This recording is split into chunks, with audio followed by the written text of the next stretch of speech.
The all-new Apple, BBC Disney collaboration. The world's most sophisticated acting robot ever created.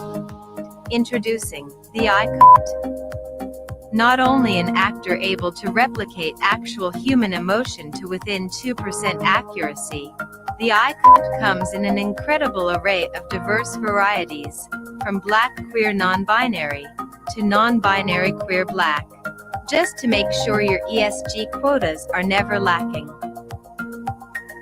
The iCut is fully bitch-made and has been ergonomically designed using entitled spoilware, running Narcissism 15.0 natively or through an incredibly easy migration process, allowing it to constantly spout incorrect nonsense about various topics it has no business discussing.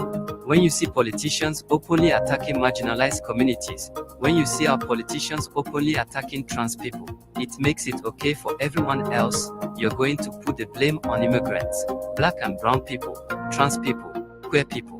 Thanks to a daily download of leftist life hacks and its inbuilt victim engine, your iCut can be totally up to date on all the latest manufactured talking points to ensure that you are just as misinformed as it is.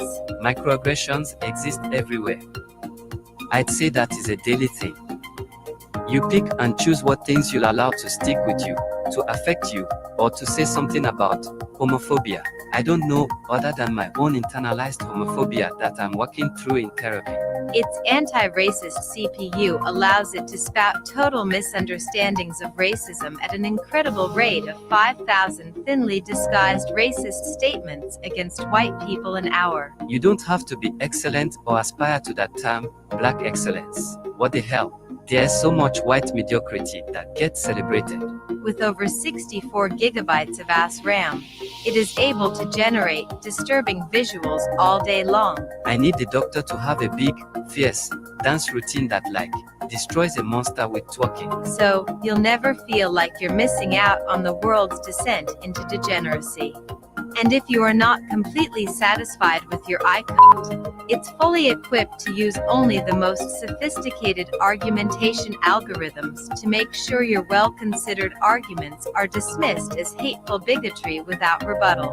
Don't watch. Turn off the TV. Go and touch grass, please, for God's sake. The all-new iCut. Such virtue, so stunning, much brave.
It's WTF Live!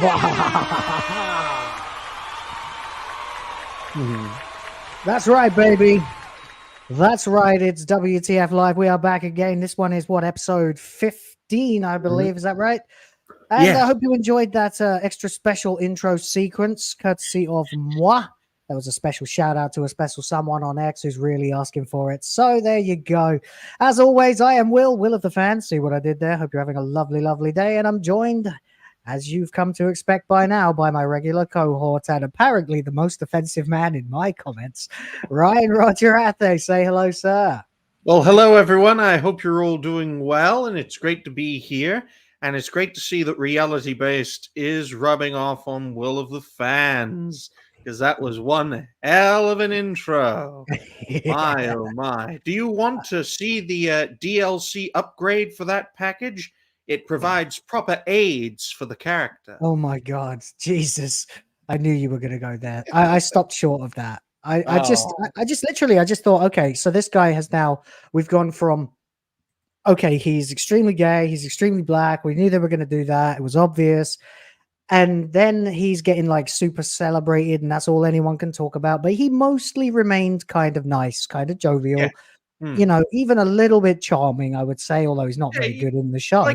It felt like he was a good guy deep down. Exactly. And then he turns around and he starts cussing out the UK, talking about this black stuff, white mediocrity, that. And it's like, you do remember that your family ran from a literal attempt to eradicate everyone like them, right? And now you're safe and sound, and you've even become a celebrity. You've even become like a celebrity based on a completely hollow thing, like your sexuality. That's the reason you're celebrated, not for your talent, because you tick the right boxes. You are the luckiest motherfucking licker in the UK at the moment. And you turn around and you start cussing it out. Well, fuck you, buddy. And that's why I made that video. So there you go. Had enough of that. Anyway, Ryan, I'm sorry. I think I just stole your intro there. You okay? You want to carry on? No, it's fine. As I said before, it's great to see Reality Based is spreading reality as well as being based in the process. And apparently, I'm offending a lot of people, which is great. But I never see this. No one ever criticizes me, folks. Mainly because I never see it, and when I do, I never respond to it. I don't feed the fire, and that's why it fades away. Unlike most of my colleagues who love a good, back and forth. But it's great to be here, and hopefully you guys and gals will enjoy today's show, where we'll be talking about a wide variety of topics and people too. So take it away, Will, with the first topic. I mean, yeah, so there's loads. First of all, there's about 3 things that have happened with Grummz that I've made videos about. One of them I haven't made a video about, and I'm glad I didn't, because it's already apparently flipped. We've got that. We've also got some Marvel stuff. It's kind of dealer's choice at this point, or not even dealer's choice, player's choice, even, if you like. Because usually what I do, ladies and gentlemen, especially when I'm a guest or a regular of another show, is that I see their title, and I see what they first talk about, then second, then third, then fourth. And then it's like a timeline thing. So maybe we should proceed. I guess we can stick to that then. Fair enough. No problem. That's Ryan there with a little bit of professionalism for Will. Thank you. Yeah. All right. So the first thing that I noticed, I was going to make a video about this. I was going to do it yesterday, but then more important things came along, like the situation with Nick Calandra and Grummz. Did you know about that? No. Okay, cool. So we're going to definitely recap that as well, then, because it's too funny. The guy basically just got completely honeypotted by Grummz and another dude, and made a freaking laughing stock of himself as a journalist. So damn. Beautiful to see. You got a man getting money potted by another man. You know what we call that, folks? Gay. Not exactly a honeypot, more of an information honeypot. We'll get to it. This is like here's a juicy story that we completely made up about ourselves. We'll see it. But before that, there was this, which I bumped, and I'm glad I did, because it seems to have already been undone, and I'll test that in a few minutes just to double check it again. Sure. But for the time being, there was an article that came out, because you must know, obviously, that Grummz, apart from being extremely vocal on Twitter and being a strong supporter of everything else, and you're right, actually, Mephisto, I'm sorry, you are absolutely right. I completely forgot to mention that there are lots of our members in the chat, including Mephisto X, of course, Necromancer. I can see Dwayne Pipe, Andy C, Tracy LLC. Yeah, you're all there. I think at the moment you're the only mod, Ryan, so keep an eye on things. My goodness. You know you're desperate, folks, when I'm the only mod. My goodness. Yeah, there you go. I knew I'd left something out. It's because I did things in the wrong order today. But hey, at least I didn't botch the intro. I'm still getting good at this. Still getting good. And yeah, so there you go. And oh, thank you very much, Necromancer, for the shout out. Yes, I did get engaged the other day on Monday. It was very lovely, long time coming. And we'll be proceeding quickly to what comes next as soon as I'm able to, living in a foreign country and stuff like that. Anyway, that's enough about me. And frankly, enough about all of you as well. Unless you want to make it about you, in which case, bring it on. Come on. Anyway, so Elon Musk appears to suppress Grummz's free Stellar Blade campaign. So as I said, Grummz is very, very active on X. He's constantly boosting the Stellar Blade story, just as we all are, because I think that this is the first major battle of Gamergate 2.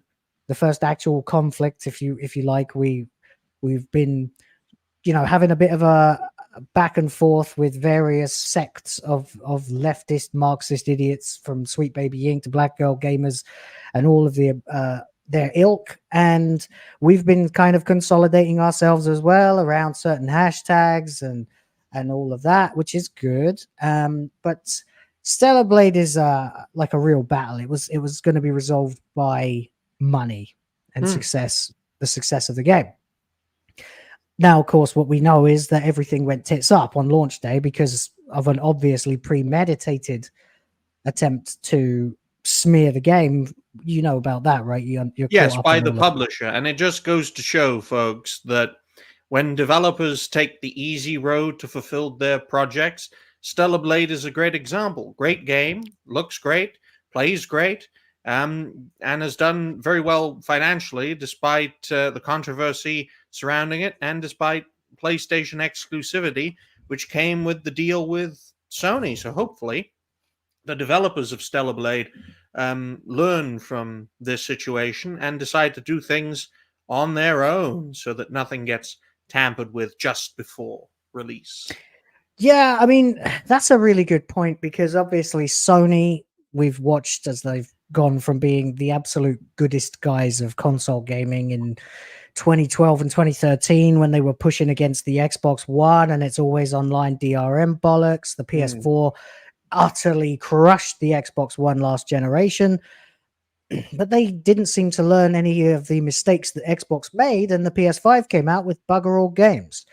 And to add fuel to that fire, they then became the most censorious gaming publisher in the world. Which is quite a feat, considering Nintendo still exists. Well, they've become. Well, we could go into Nintendo as well. Like I said, this is a free-for-all stream. There's tons to talk about. We'll get through as much as we do and just see how it goes. I do have a little game for later, though, that we're going to call Woke or Joke. I'll get into that a little bit later on. But well, maybe we'll monetize it. Let's see if we can get some new people in the chat and see if we can't turn them green. Anyway, like the stream if you're up for that effort, and we'll get into this then. So Grummz, he's now made Stellar Blade bigger than it even was before. Now that it was unceremoniously censored on day one for the thinnest of pretexts, that hard R graffiti sign combo bollocks, somebody had to dig very far through that game to find that. And then they contacted this. I don't have any reason to disbelieve that they didn't contact the journalists immediately, share it with them, and then the journos get in touch with Sony, and they're all in league with each other. The community managers of Sony and the journo psychos, the mercantes of the world, they all get together. Rats. That's what I like. They realize, yeah, exactly, because the two big reasons for this, and the first one is the simple timing of everything. Like, it only took them, I think Hypno said something like 28 minutes was the final number, from somebody claiming to have discovered this offensive thing, which in and of itself, 90% of human beings on this planet are going to not even notice that. And the ones that do notice it, 90% of them may chuckle at an unfortunate placement and then move on. No one's going to even know what that refers I tell to. you this, Will, it's a good job I wasn't developing the game, because you know what I'd turn hard R into. Yes, I'm sure you do. I'm sure I do.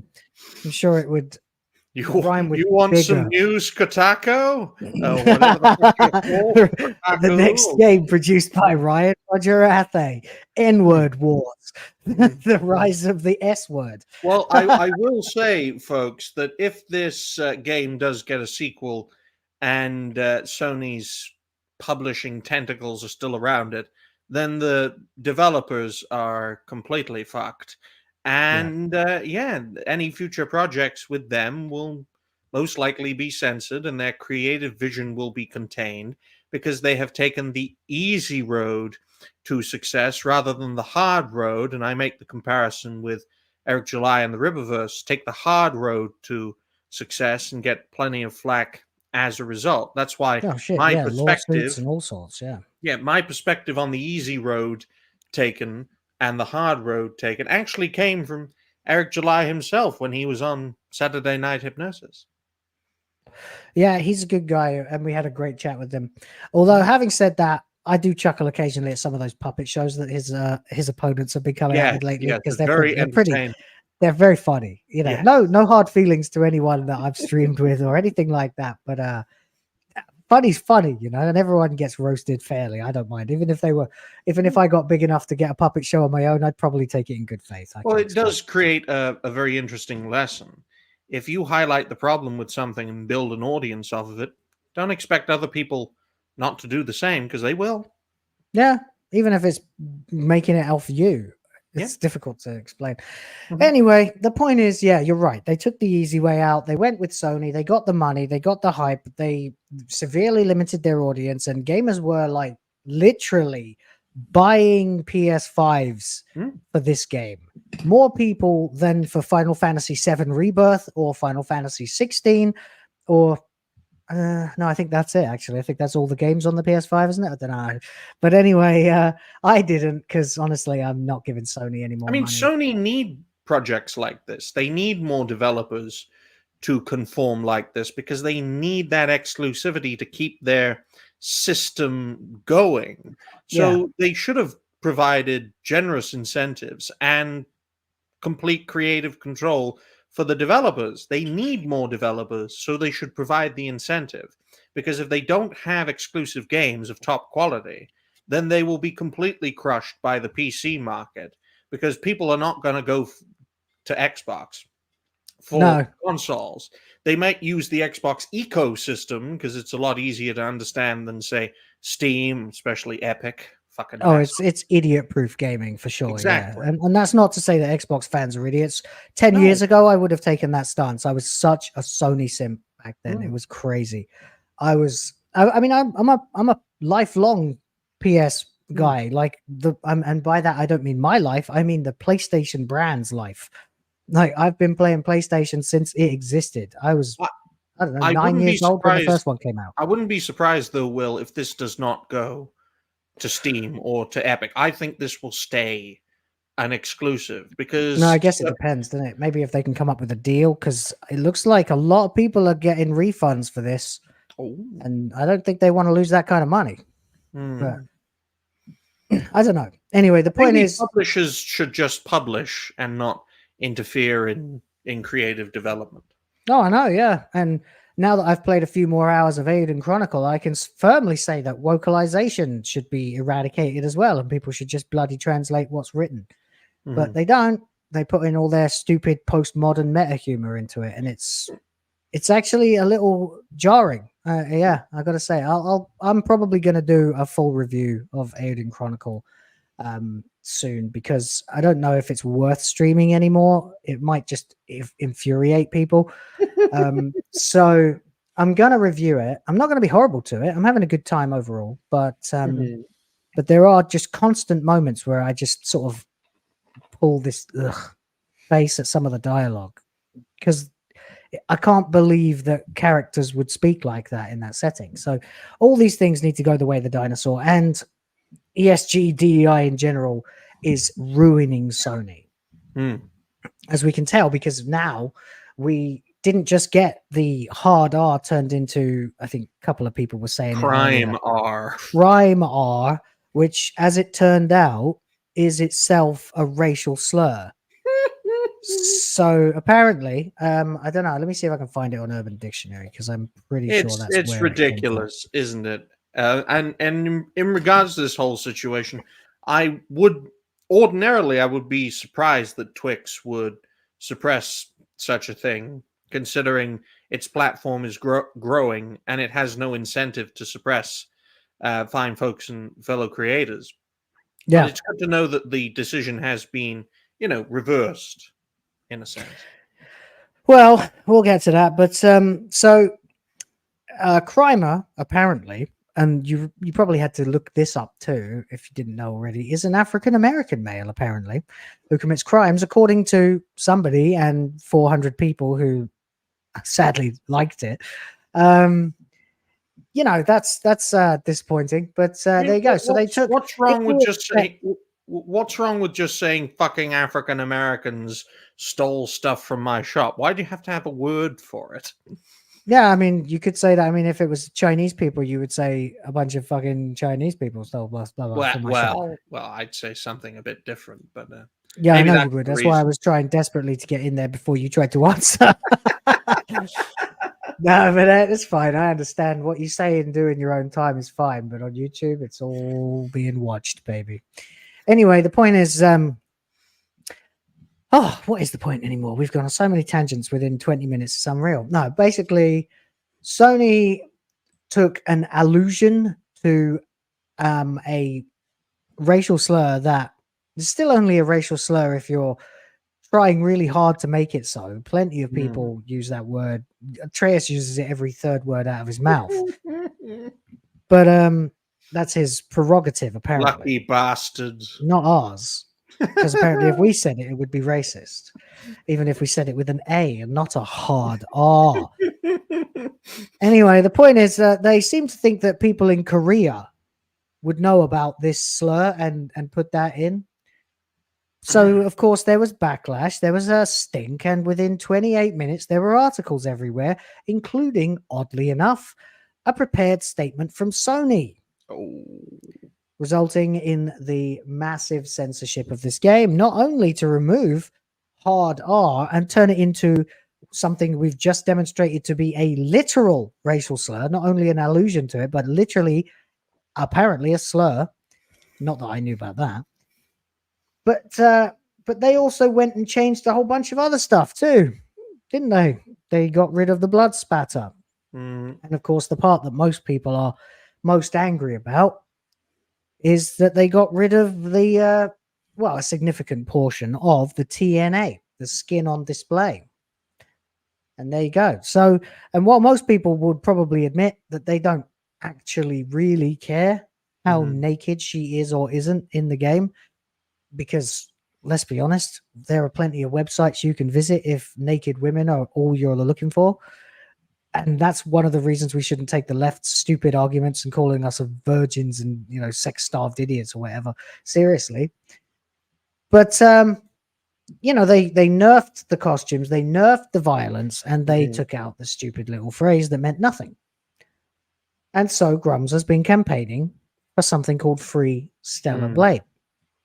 Hashtag Free Stellar Blade. Fair enough. All seems good. But, and I think Hypnotic did a video about this, actually. I saw I didn't watch it, but I saw the, thumbnail and the text. And then I saw this article, so I thought, okay, this is what it is. But apparently, as Grummz himself reported, the hashtag Free Stellar Blade suddenly got censored. As in, suppressed, as in if you typed a tweet and you put the hashtag Free Stellar Blade and you started typing it predictively, like you put the word free and you're probably going to get Free Palestine first or something like that. But then the next one would be free speech and then maybe Free Stellar Blade. Well, that didn't show up. A bunch of misspellings of it did, like Free Stellar Blade with an E instead of an A. As we can see, there's an A, or Free Stellar Blade without the R at the end, or just one L. just typoed versions of it. They showed up fine. But if you tried to spell it correctly, you had to type all the way to the end to use that hashtag, which is usually a sorry, I just like the way he said hard like. Yes, please, hard like this stream if you want more people to find it. Thank you very much. And also don't forget to recommend your women with your donations or whatever you'd like to contribute to help us and also see some TNA, because apparently Sony's not going to let you. Excuse me. So, Free Stellar Blade disappeared, and I tested this yesterday, and true enough, you couldn't get shit. You couldn't get anything except for once you got to free S, you'd have free speech. Free ST would get you to one of the misspellings. Ooh. So, Freest would get you to Free Stellar or 1L or no R. Now, however... Yeah, it's a clear case of suppression. In this case, hashtag suppression. I don't really use Twix much. I'm more of a content creator than a social media personality. But I will say channel suppression does exist on every platform. In terms of Twix, it would be, page suppression and hashtag suppression. So it does happen. Hopefully it stops happening, and this campaign can keep on going and keep on growing until the game returns to its original state. Damn right. Absolutely right. And hit the hard L for sure, so that we don't. Anyway, so I can show you now, though, that it has returned. Good. Oh, there's my messages. Let's get rid of them, shall we? Damn. Free. Right, let's type it again. Free Stellar Blade. Second one down. That section, under. Will I'll have to pause that. You can, yeah. Well, so you can see all the people DMing me about you. Yes. Don't have this evil Bring person it, on your show. You don't want to see it, man. You'll cry yourself to sleep. It's just like that fucker Ryan. I'm gonna come to his house and I'm gonna kill him in his sleep. And I'm like, just leave Ryan alone, okay? He didn't mean it. He's a nice man, really. Really, if you get to know him, he's really quite nice. He's very well spoken, But anyway, there you go. So you can see that this has been undone. So what do you reckon happened? Do you think it was suppressed? Because, I mean, a lot of people are trying to say this is just a fluke. They're just sort of weird bit of programming that happened. Well, I can't speak today. The worst thing about this situation, and it goes for channel suppression as a whole, is that it's algorithmic. It's not decided by human beings, so it doesn't have to be malicious, but it does happen because of pieces of programming, and that programming is affected by what it sees. So the more traffic from a progressive perspective, the more it'll lean that way, and the more from a nationalistic perspective, it leans the other way. That's why that's the way it's supposed to be. Yeah, that's why when all of these algorithms are tested as if they're proper people with proper pages, they either turn into communist nut jobs or outright national socialists. Tay is a great example of this. When it was released into the world, within a day it became a national socialist. Oh, that was the Microsoft AI or something? Yes, people trained it, and within a day it was spouting some serious shit. Yeah. I remember that. That was funny.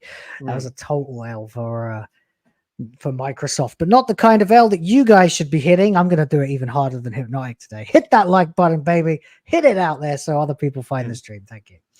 Okay, we probably got them already. Anyway, so I mean, there's a thing here that's basically alluding to the idea that Musk was allowing for the censorship of free speech. I don't buy that personally. I think that if that sort of thing happened, it would have been somebody within the company altering the algorithm. Yeah, it's a sensationalist headline to attract viewership, Will. Sure. But of course it doesn't, there is nothing left of the story. So I'm very happy to see you could see that people were trying to type Free Stellar Blade.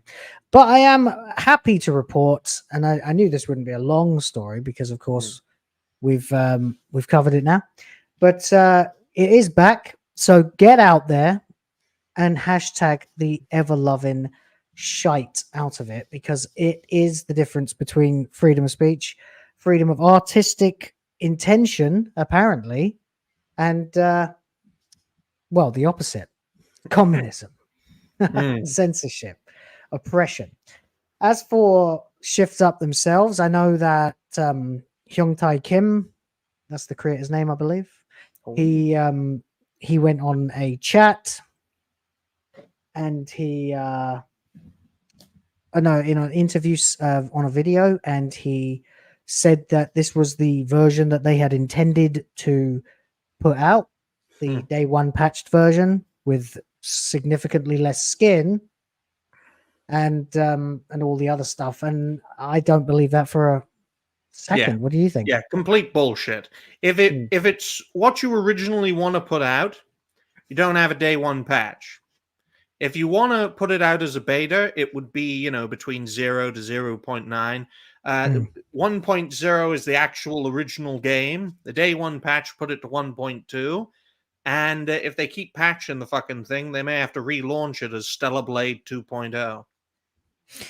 Well, yeah, I mean, it's difficult to say. I mean, obviously, I think personally that given the stuff that Hyung-tae Kim has received, the kind of backlash he's received for having a hot woman, the kind of crap that they've said about him and his wife, the backup he's had from Maxim Korea, and the insane amount of commentary on it, there's no way the guy hasn't seen everybody in the West saying, don't let them censor this, don't let them censor this. We appreciate you doing what you think looks nice, and we think it looks nice too, and we'd like to see it.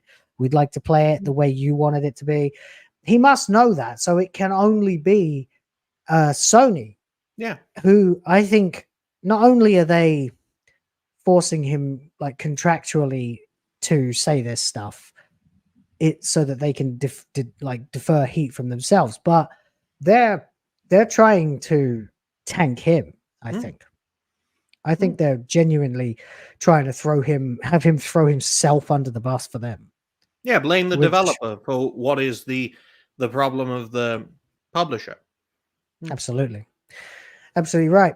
So there you go. I think it's been a shit show. They've thrown him under the bus.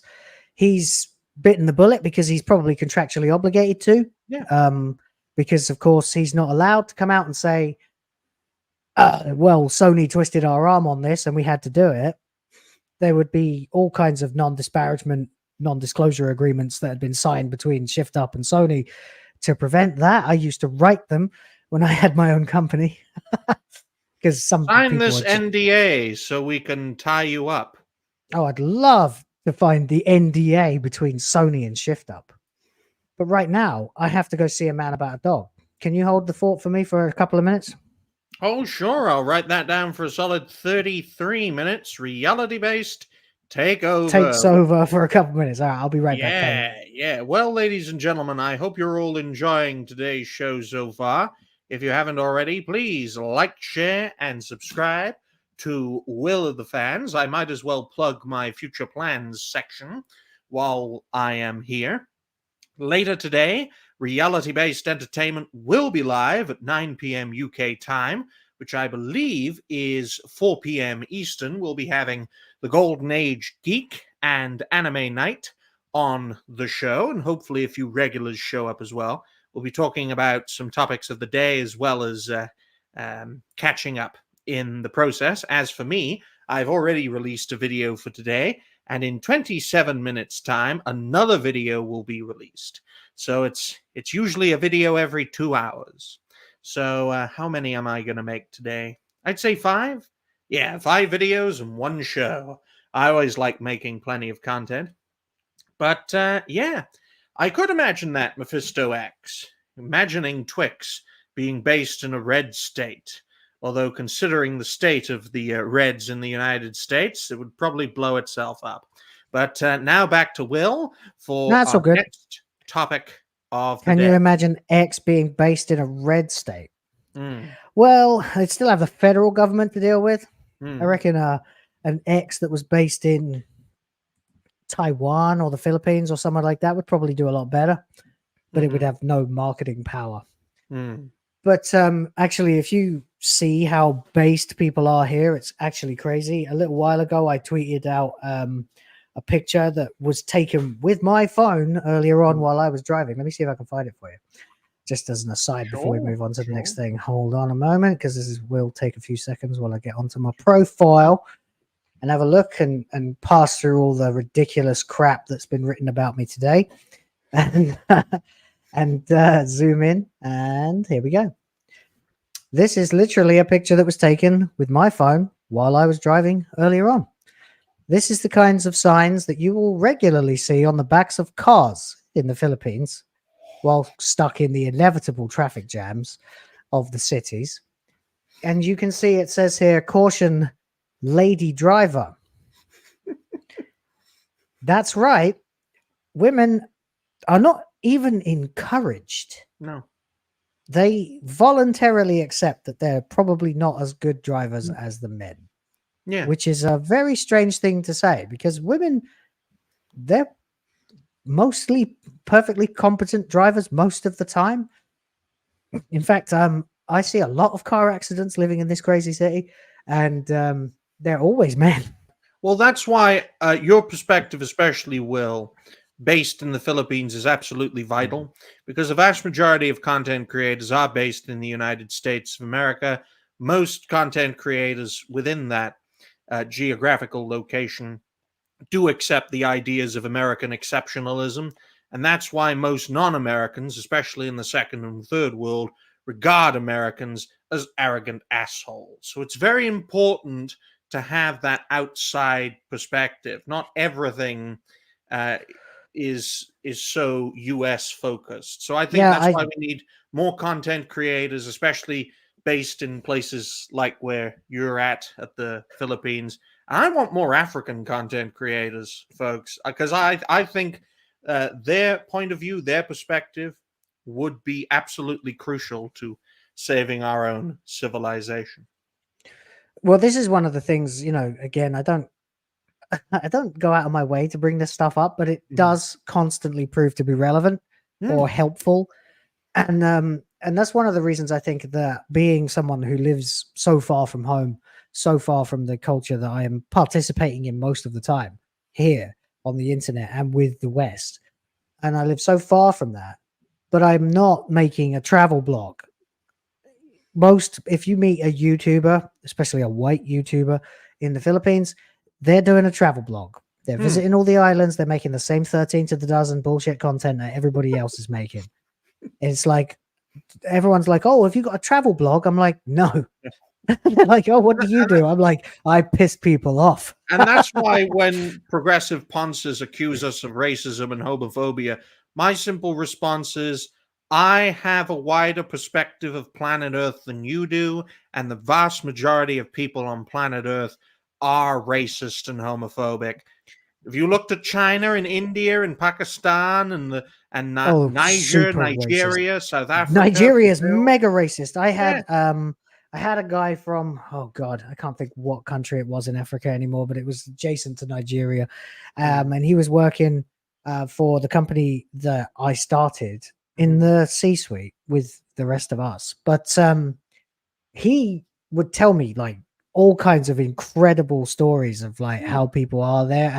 And he encouraged me to use the N-word and stuff like that. And I was like, dude, only if you call me cracker. Like, he's like, that's not fair. You didn't do anything. I'm like, yeah, but that's not fair, and we had a back and forth, and it still made me squirm because I was raised to be polite, basically, until someone gives me a reason not to be. Yeah, that's why we need a bigger perspective, folks. That's why I want folks from the second and the third world to become content creators like those in the first world, because these progressive ponces need to realize that the people they think they stand for don't want them to exist, especially the world is way bigger than they think it is, man. A lot of these people couldn't point out the Philippines on a map. and I know that because there was definitely a time in my life when I couldn't point out the Philippines on a map. And it wasn't that long ago, even though I'd worked with an enormous amount of Filipinos when I worked in a hospital. Because there's a lot of nurses, because they're the best. They get out of the country, they go over to the West, and they make a shitload of money. By Philippine standards, anyway. But so there you go. But here's your reality-based Philippines, Ryan. Caution, lady driver. Now, this is the first time I've seen a sign like this. Normally, what I see is caution, new lady driver, which is, just one degree of separation away from a very common sign in the West: caution, new driver or beginner driver. Or in England or wherever, the UK, you have L plates for people who are still learning and P plates for pussies who can't believe they passed their test. So but here they have caution, new lady driver, and even apparently caution, lady driver. But you will be very happy to know that the pero maganda at the bottom, I think, is Tagalog, and it basically means but nice or but beautiful. So it's saying, yeah, caution, I'm a lady driver, but you'll probably like me. Yeah. Do you want a man to drive you home, darling? Right, yeah, kind of. It was a big ass van too, actually. Anyway, so there you go. So that was a nice little aside about the Philippines. Why the hell not? Because I think it is important to remember that the world is so very much bigger than this. It is not a global culture war. It's just literally a Western culture war, because it's only the West that has been attacked by all of this stuff. And that's ironic. Well, no, it's not ironic. Of course it's not, because irony can't happen by design. And this absolutely has happened by design. Otherwise, they'd be attacking the countries where slavery is still an issue, and sexism is still an issue, and homophobia is still an issue. But they're not. They're attacking only the countries where those things were resolved 60 to 100 years ago. Completely insane. And so obviously corrupt that the people who support it instantly out themselves as complete and total idiots. So there was another thing that happened. If you are familiar with the Grummz situation on the bounty issue. But before we get to that, I just need to do a quick shout out for Tracy LLC for 10. Thank you very much.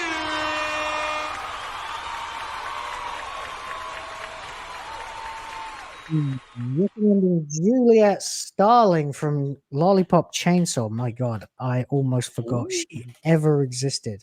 One day I will make the grand list of all the hottest women in gaming history. Oh God, yeah, I remember that game. I didn't take that seriously at all until I played it.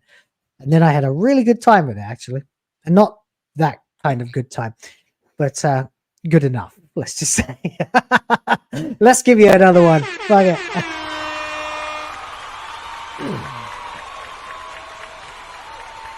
Oh Christ, okay. And since I'm doing it, LOD 689 with 5, a will of the fans, a memberinos. Thank you.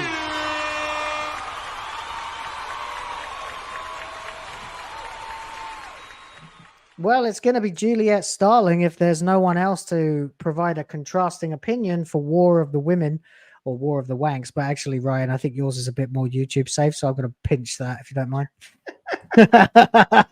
Well, the reason I named it that was because I was sure it would get age restricted if I said war. If you put wank in a thumbnail, I saw your video. Yeah, I couldn't believe you used that for a video, but fair enough, mate.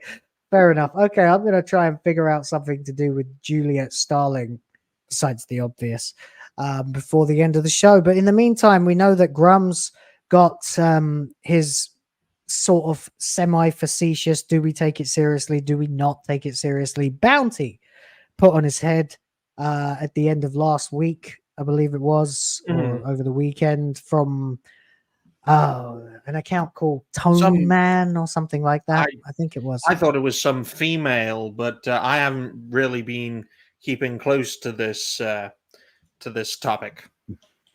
I'm nowhere near close enough either. So, but I have noticed that something else happened over the last couple of days that we'll briefly touch on as well. Sure. And that is the fact that a crazy, mad woman decided to try to clout steal or something. I honestly have no idea why you would commit a felony live on air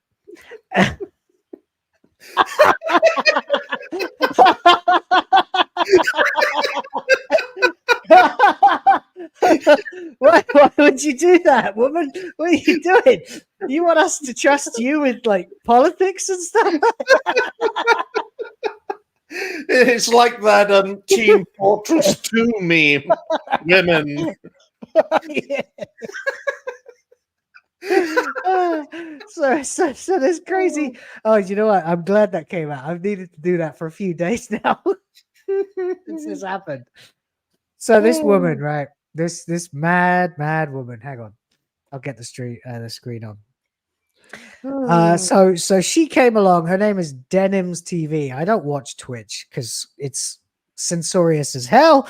But cancerous. It's the cancer. Yeah, I use Kick, guys. Come on, I stream Aiden on there. Hypnotic did pretty much the whole of FF7 Rebirth on there. The ending is trash, by the way, but but Kick is infinitely better than Twitch. But this little thought has well, can you call her a thought? I don't know. What do you think, mate? Have a look.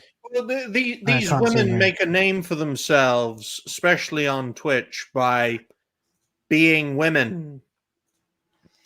Yeah, but I'm not buying that she's like anything to write home about. So I guess maybe I don't know anything about her. I'm not going to pretend that I do, but I do know that she is a felon. That was funny. Yeah, a bounty on Asmongold, who has she been literally there and done she's it deleted the clip. If you actually look for the clip, you'll find just a second, and I'll put it back. You'll find fuck all. What do you find?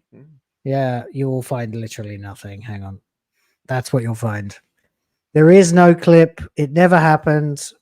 If you click on this picture, you will be led to this. I wonder if that has anything to do with, you know, it being a crime to call for the, how do I put this in a YouTube friendly way? The disappearing of another human being. Yeah. While offering a cash reward for said bounty. You should probably live on the internet. I can't believe I couldn't find a better version of it. But as it turns out, I could not find any version of it that anyone's got. I did a search for a few minutes earlier on because I decided to insert this into the stream when I realized that the Stellar Blade hashtag had returned. So that's kind of why we're a bit ad hoc tonight, but you'll forgive us, guys. Come on, we're nice. You know that, right? We should probably clip that time where we were just laughing. What I was able to find was a clip. Oh yeah, we should definitely. Someone should clip that and send it to us. This man cannot grow a beard. I'm just saying, he cannot grow a beard. Nah, he can't for sure. He can do better than that, but it's not looking good.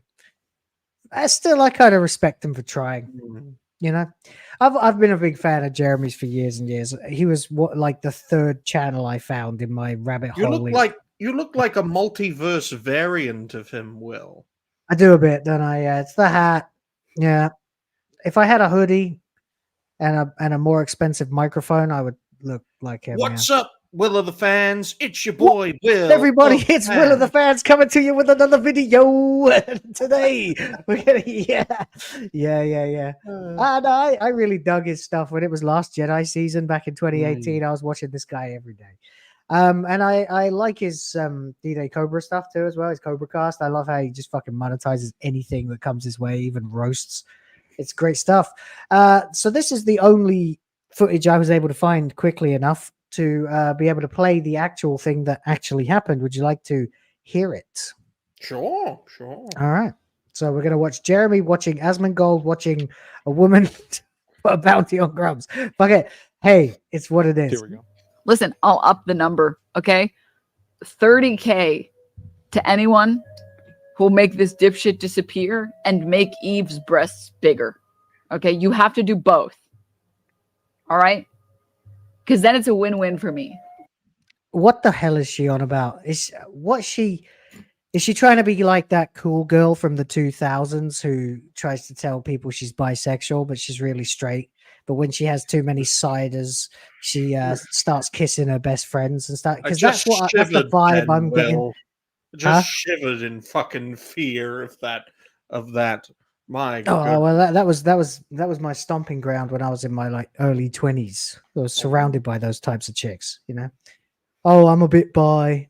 How are you? Yeah. And this is a run-of-the-mill Twitch streamer who's just having a laugh at someone else's expense and goes a bit too far and is getting the pushback that she deserves. It's like if I said something live that went a bit too far. Imagine if I put a bounty on Atreus. That would be a wink, wink, nod, nod. And I would get fucking ripped apart for doing that, because you can't do that, even in a comedic manner. First of all, no one would believe it in my case, because I do not have $30,000. Don't even have 3,000. A few people who called that into question about her as well, whether or not she actually does have 30,000 to blow. I don't think so either. But yeah, I mean, you've got to play it safe when you're on a public platform. And to be fair, there are things that I would 100% say are way too censorious, way too much. Like if you say retard in the first minute of your video, you're not going to get monetized. It's going to get like semi-monetized. So you have to. This is why I started like writing bullet points for the intros to all my videos, is because I needed to make sure that I wasn't just going to ad hoc start swearing, because I'm a pretty sweary guy, actually. I'm trying to learn how to not swear, so when my daughter's born, I don't teach it to her. But that's one thing. But then there's another level, you know. There's levels of this stuff, and one of the things that I would say we should always have on any platform that is still very much not okay to do is the felony, the federal crime in the United States of America of putting a hit out on someone. I mean, for fuck's sake, what are you doing? Like, is it that important to you to get noticed? Jesus Christ! I mean, why would you do this? I mean, you'd have an easier time just literally stabbing someone in the street. Jesus Christ. I don't know what the hell went on in this woman's head, but she's disappeared now. She's gone like total dark. I haven't been able to find any trace of her. I don't know if she's still on X. But she's Twitch channel was inactive when I went there. There's no trace of the clip, as I pointed out. You can't find it anymore. It just isn't there. I mean, this is the progressive playbook now. How do we try to stop our opponents? Oh, let's put bounties on their heads. Maybe that'll work. Whether it's with Asmongold, with this female, or with Grummz on Twix, in which Tone Man put a bounty on his head, and then he went to ground. I mean, it's absurd. And apparently, as of recently, his bounty is now up to 50. I don't know who did that. Oh, Kotaku senior editor celebrates. I don't know if that's actually a thing, because I'm just discovering this live. But if that's that's probably just bullshit. This whole situation is fucking mental. Like, they do just do this now, don't they? Like, these are the people who have spent the last God knows how long decade telling us that we're toxic because we criticize their opinions about media, because we highlight disagree. The problem with popular culture. Yeah, we disagree with their artificial progressive values, which are in reality thinly disguised Marxist style communism. And we all know it because we're not stupid enough to fall for it. And they then say, because these are the kinds of people who need days of visibility, for example, given to them by Big Daddy government in lieu of a traditional holiday from 2,000 years ago. This is it's just so you know fucking why? bad. Because if they don't have that visibility, they cannot convince themselves that they exist. And Has are this occurred to you? advantages. Well, there are advantages to not being known. I use myself as a great example because I see myself as criminally overrated in regards to the support base that I have, but that enables me to say whatever the fuck I want. That's why I don't want to grow quickly. That's why I don't want to be like Hypno and go from nowhere to everywhere in 2 years, because the more recognition you get, the more criticism you get, which then kind of contains what you can and cannot say. No matter your attitude, you could have the most reality-based attitude possible, but if you've got 100,000 people bearing down on you, that can be quite the pressure cooker, especially on this platform. That's why I barely engage on this platform, apart from interacting with fellow creators through direct messages or telling people what the schedule is going to be for the day. That's it. Yeah, that's fair, and that is completely fair. I mean, if you're going to do what most of us do, myself, of course, I've done this. Hypnotic's done this. Everybody who takes a counter opinion to the grand narrative and then decides to go on YouTube and start making noise about it. Everybody has to accept that their name, some part of them anyway, and their face especially, and their voice are going to be put out to the public domain, which therefore means that anything can be said about me, and people can make hit pieces about me. They have. I'm not going to go full Mercante and try to sue anybody about it, because that's the deal I made with myself when I decided to do this. And you also have to accept that you're going to have to work within a system that you don't necessarily agree with in order to try and take it down from the inside. And that's part of it. Absolutely. Well, you're over twice the size of me in terms of growth on YouTube, and you've had hit pieces done about you. Never seen a fucking hit piece done on me. No, you won't get them. No, because I don't feed into it. And I always make this argument, and I know fine folks and fellow creators don't want to hear this, but I'm still going to say it. If you feed the fire that is your opposition, it's gonna keep burning. That's why I don't feed it. That's why I may have the support of only a few thousand, but I have virtually no opposition, despite saying some of the most controversial and heinous things you could fucking imagine on a platform where you're not allowed to say these things, and in a country where it's a criminal offense to say these things. Well, yeah, I mean, that's the deal you're having to make with yourself now. But I think the fact that you've by your own style created a platform that's uniquely yours in your own environment, in your own ecosystem, and I don't know how much you interact with people with contrary opinions, but if you don't very much, then you won't incur the shit that comes with it. Me, I'm much more of I've got an axe in my hand and I see you running at me kind of YouTuber. I don't want to get too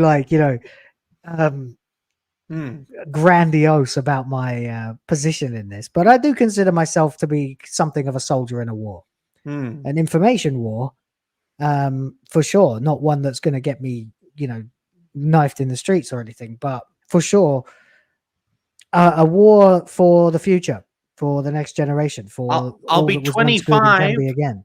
I'll be 25 in a month and 20 days, folks.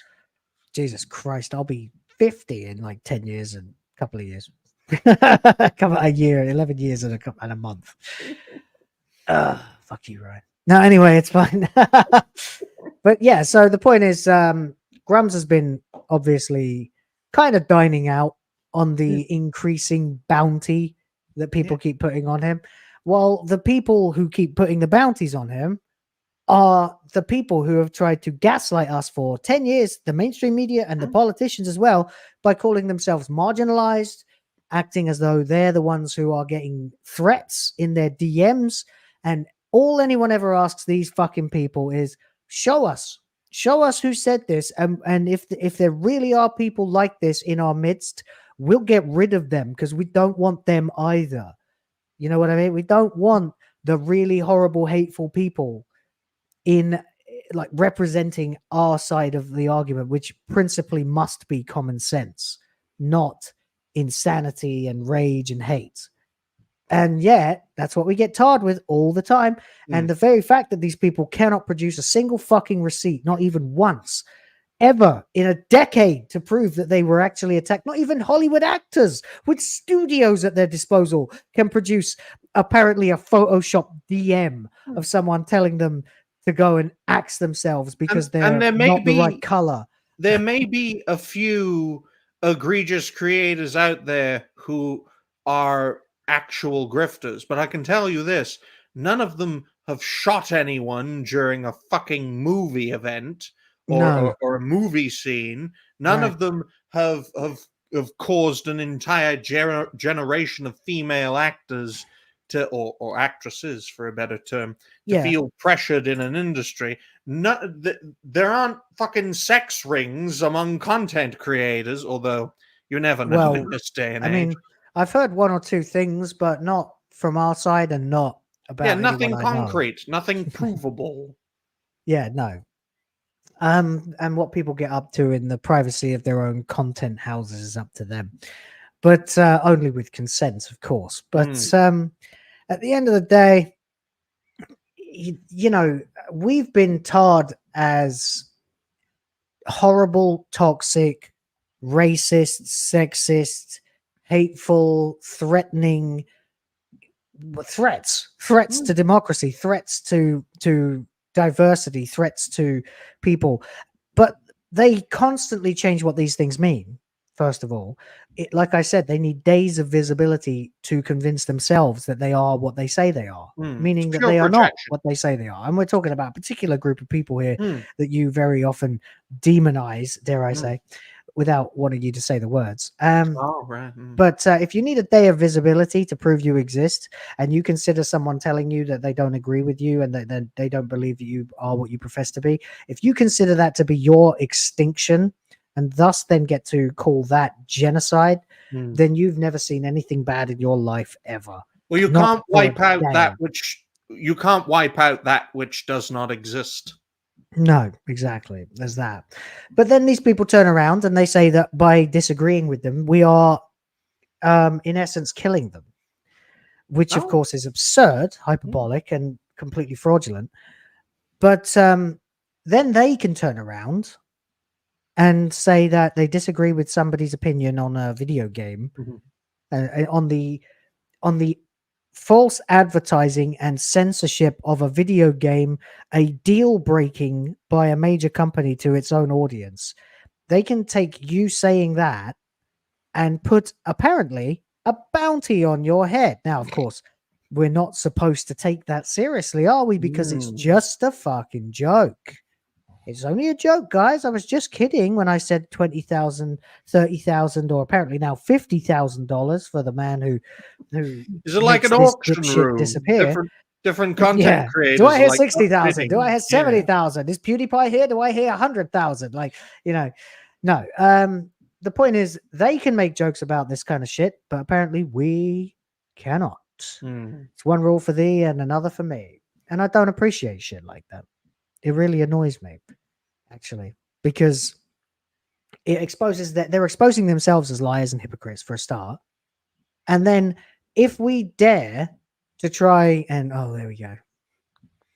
if we dare to take it even a little bit seriously, like 1% as seriously as they do, they come out and laugh at us like we're all terrible people.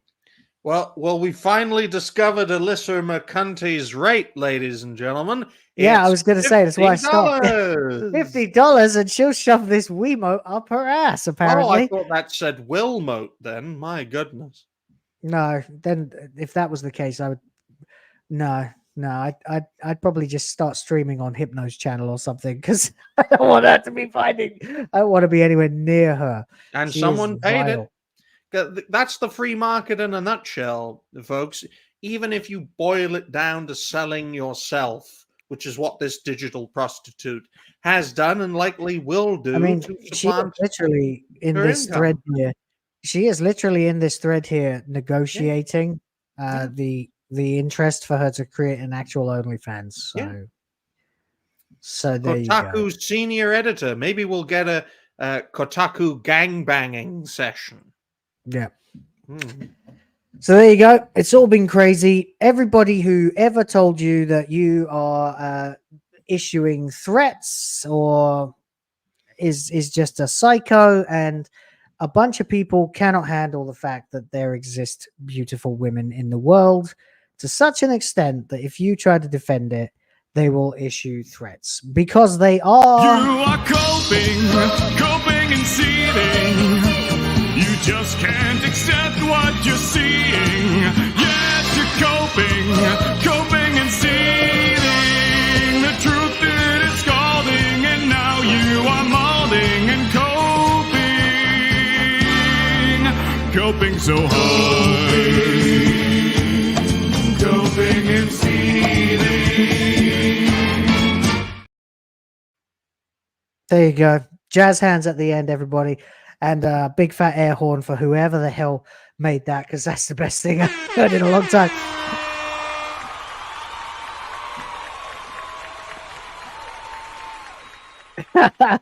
Somebody shared that to me like a few hours ago, and I just started pissing my pants laughing. Brilliant. On to the next thing then, because we're at an hour and 6 minutes for your benefit there, Ryan, for timestamps for clip making. And this is even more ridiculous, I think. I don't know. What is the more ridiculous story? The death threat against Grummz or censoring Goombas?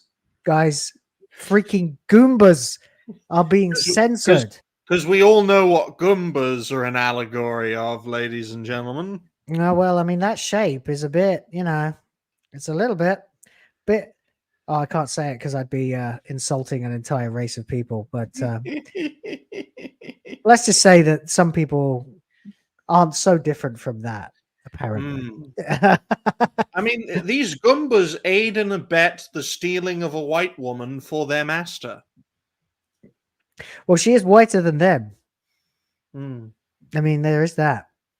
But no, I was more talking about sizes and stuff.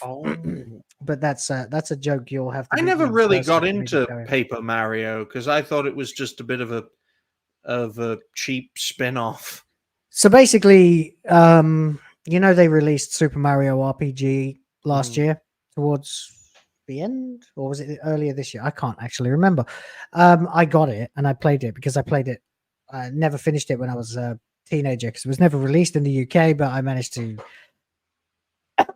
find a way a few years later out on the open seas, and I got about halfway through it, and I picked it up for Switch, and it was great. It was fantastic. What actually happened though was they never made a sequel to that because that was Squaresoft back in the day that actually made that game using a Nintendo license, and then of course Nintendo and Squaresoft famously fell out over the fact that they wanted the N64 to have cartridges, and Squaresoft were desperately trying to get them to switch to CDs so that they could put Final Fantasy VII on disc. They refused, and at the same time they had also screwed over Sony, partnering with Philips instead for the CDI, which was a complete disaster. It was a bad time for Nintendo. So Sony obviously ended up getting FF7, and the rights to Super Mario RPG, as I understand it, were up for debate for quite some time. So when they wanted to make a sequel on the N64, they created Paper Mario, the 1,000-Year Door, which was a side-scrolling action RPG with turn-based combat, much like Super Mario RPG. And this game, thanks to the success of Super Mario RPG Remake, is now getting its own remake as well, which is great because it's a very good game. If anyone here ever played it, well, I can see a bunch of people here who I recognize, but their names are white. How did they not get gifted memberships from that last batch? Oh dear. Oh well. Well, we'll see what happens. But anyway, so Paper Mario, 1,000-Year Door, not to be confused with Super Paper Mario, which came way later. It all got very confusing. This is about the time that there were about 5 Mario franchises at the same fucking time, and it got really very confusing. So this is just its own separate universe from regular Mario, where everyone's made of 2D paper, and but they're all the same characters, all the same relationships. Mostly everything is the same. And there's a scene in it which I might try to find actually, if I can, where a bunch of Goombas. You have a party member, I believe, JRPG style, who is a female Goomba, and I'm just going to try and find this scene and see if I can. Oh, right. Apparently we can get it on somebody's TikTok, whatever that'll do. A bunch of Goombas are catcalling this female Goomba. So we'll watch this guy's feed of it, whatever. Hey, man. Hey, man. What's up? Who's the hottie you got there with you? What's up, baby? Why don't you hang with us for a while? We play real nice. Man, what's a fine looking Goomba doing down here with a tubby mustache man like that? Oh, it's like so sweet that you boys think I'm cute. Seriously. Yeah, guys like you make me feel like totally barfing. Now get out of our way. Okay, so basically there's your scene. Got it? A bunch of Goombas, for some reason, decide that they are going to catcall the girl Goomba. And I'm really happy that we got it all read out in this guy's voice, by the way, whoever he is. If anybody finds X Fearless Rebel X on TikTok, tell him Will of the Fans sent you, and thanks. Yeah, so basically this scene exists. It's supposed to be, a bunch of Goombas catcalling another Goomba. Now, Ryan, I see you may be clutching your pearls there. Are you offended by this in any way? No, not at all. In fact, I'm not surprised that a pack of Goombas were praising a female Goomba because, well, the parallels with real life are a little bit too on the nose in that regard. But yeah, of course, when they don't get their way, they go after Mario and the female Goomba because they have to have their way with this female. They urge for it. That's why they were fighting. A little bit on the nose there too. It's very interesting how life imitates art and art imitates life. But thankfully, Paper Mario does them in and saves the day. TJF Steve asking if you're coding Goombas as black. No, brown. They're brown. Hispanic, yeah. Okay, fair enough. Doesn't matter anyway. The point is, a bunch of Goombas who, for some reason, are typically brown, and for some reason, this particular female Goomba is white.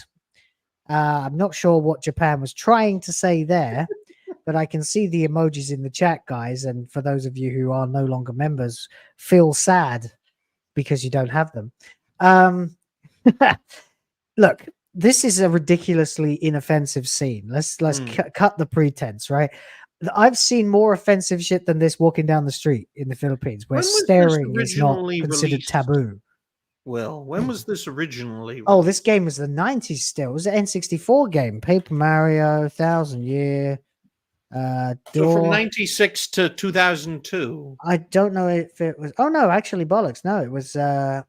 Maybe it was the second Paper Mario game. That's right. It's the second one. So this one was on the GameCube, I think. Oh. Yeah, it's 2004. That's right. So basically, 20 years is all it takes for something that is, a mirroring of life, something that is reality-based, to be considered offensive. Yeah, exactly. It's completely ludicrous. It's the kind of rage-inducing crap that when they do this, that like when Tatiana Maslany's fucking She-Hulk starts screeching and reeing at Bruce Banner about the fact that she gets catcalled by guys, and then later in that same episode, you see like she's in the middle of nowhere. She goes to this bar area. There's 3 guys there, and they approach her, and they say nothing offensive at all. Because basically all these Goombas said was, hey, you're pretty. Come over here and hang out with us. What does she think is going to happen? In broad daylight.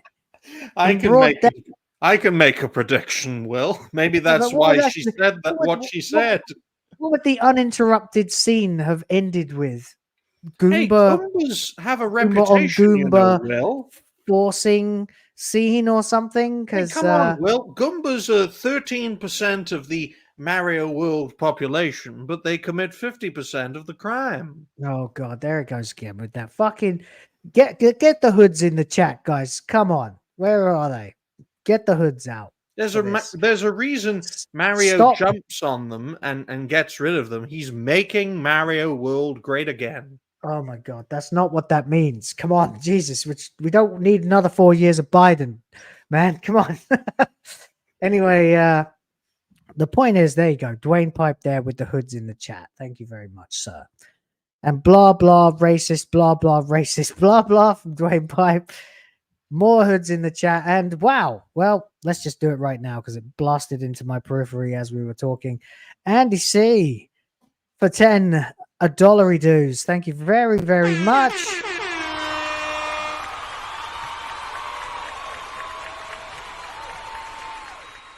Says gotta go, but wanted to show a little love. Thank you for the love, sir. Congrats, Will, on the upcoming nuptials. Thank you again very much. Everyone's been super nice and supportive about the fact that I got engaged and that I let everybody know in the members block of my channel. It really means a lot to me, and I appreciate it very much. I think it's the right thing to do. She's a good girl. You don't need to worry about that. A very good girl. I've been with her for a long time, and Mrs. of the Fans will soon actually bear the title. So it's going to be a great wedding, folks. You're going to see me throwing rice, to celebrate, and then everyone scattering to pick up the rice and cook it.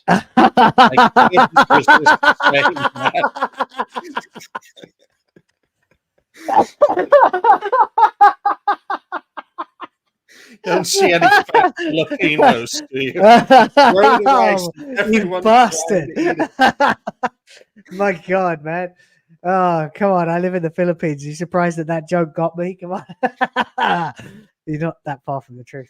Anyway, rice is very popular here. Very popular, despite having no nutritional value and just basically being a vector for diabetes. But hey, there you go.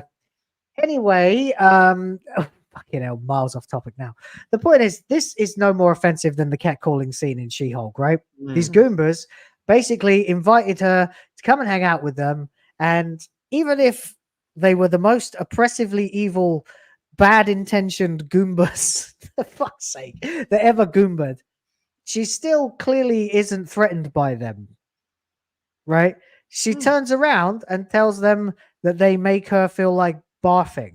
She makes more noise than they do, is more offensive in her language than they are, and basically acts like a modern-day ex-Twitter feminist. I think this scene is a little bit on the nose, which is why they want to censor it and get rid of it, because of the modern allegories that I mentioned that progressive ponces would use in it as an excuse to cancel this game. You think it's a race thing? I think progressives, like they did with Lord of the Rings and the Orcs, would do exactly what I did with the Goombas. You think Goombas so? Yeah. are these people, and Mario is the white knight savior of this female Goomba who is something else. So yes, they would twist it that way. I twist it for comedic effect, but they would twist it to push a narrative to cancel this remake. Yeah. Well, I don't think it's extremely Goombella. That's her name. Of course it is. Do all their names start with Goom? Is that racist now? I wonder if they'll rename her as Goon. well. Goon. Yeah, fair enough. But actually, it looks very nice if you look at some of the screenshots. Comparing the original, the remake, they actually look like they're made of paper from a different angle. They've got a slight illumination around the edges, like paper would have. But the point is, what's that Goomba on the bottom right doing? What? Wearing Atreus' hat. That one? Is that Atreus' hat? Does Atreus wear a hat like that? I think they meant a different picture. I think they meant the female Goomba. Bottom right would be, it would be that. This guy, yeah. Yeah. I don't know. You're going to have to explain that one to us, TJAP, but I guess I need to watch more Atreus because I watch plenty of Atreus, but I know. Anyway, so the point is, not only does this not need censoring at all, because it's no more offensive than, say, group of cats in a Tom and Jerry cartoon seeing a female cat and whistling at her and stuff, because that's the kind of thing that men did even in civilized society less than 100 years ago. They were lower class guys, but hey, I've met plenty of chicks who kind of enjoyed it when guys would look at them as they passed by. Now guys enjoy have to dress up as lesbians to hook up with a woman. Apparently. Apparently, yes. Although there is a seedy underbelly of that hookup culture that is the total opposite. But the point is, she's not in any danger. These are bad guys, first of all. Why? I mean, they're bad guys. You get that, right? And you can see they've obviously changed the dialogue there, which is, yeah, fine. It's fine dialogue, but it doesn't need to be changed because, first of all, they're the bad guys. Bad guys. If you infer or imprint bad behavior onto a group of people that you are portraying as villains, and you want catcalling to be considered bad behavior, then have bad guys doing it, right? Which is what they obviously did originally. Though, is the fact that she, again, is not only not intimidated by them, she gives it back louder and more offensively and more aggressively to them, and then you proceed to kick their asses. So, like, what's going to happen next? You're not allowed to participate as Mario in the battle because that would be a white man helping. Yeah, you got to give Goombella to these Goombas. That's the modern equivalent. But if Goombella was a modern feminist and these fine, diverse gentlemen were looking for casual hookups with her, then wouldn't it be empowering for her to then go off with the three of them and then blog about it on her OnlyFans? Yeah. I mean, like, isn't that the point of all this crap? None of this makes any sense. It all just eats itself. It's bollocks. It's total, complete, and utter bollocks. And there you go. I don't really know what else to say about it. It's just the really disappointing thing, of course, is the fact that Nintendo has not commented on it, but a Nintendo product, it does remain.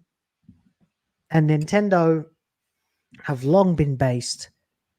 They might have, not been, they've not exactly been the most overtly permissive in terms of violence or sexual stuff on the platform, although they did get the exclusive Resident Evil 4, I think, before anyone else on the GameCube back in the day. So that was an interesting thing.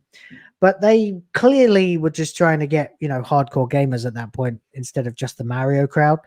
And they were losing that generation anyway and lost that generation. But for them now to have stayed pretty much stoic, true to their visions, have never portrayed any of this kind of stuff as needing censorship, and now to censor this scene, it's disappointing. It's Nintendo selling out to the mob, I guess. An example of vocalization. The company doesn't have any idea this is happening, and it's just a bunch of middling middle management fuckers who have insinuated their way into this. You know what? I think you're absolutely right, because as soon as you said that, I thought I'll better have another look over the end of this, and it does seem that in the non-localized release, the encounter will play out exactly the same as it would in English, with Goombella being hit on and rejecting the enemies. This is how our enemy operates. It operates through infiltration and indoctrination. That's how they're so effective. So it's vocalization again. Yeah, these fucking people. They're the worst. Yeah, they don't have a base of operations. They tried that in the Cold War period, to go toe to toe. And for a while, they were winning, especially in the late 1970s. Half the world was communist. But by the 1980s and 90s, they were on the back foot, nearly got wiped out, and realized they couldn't win on an equal footing.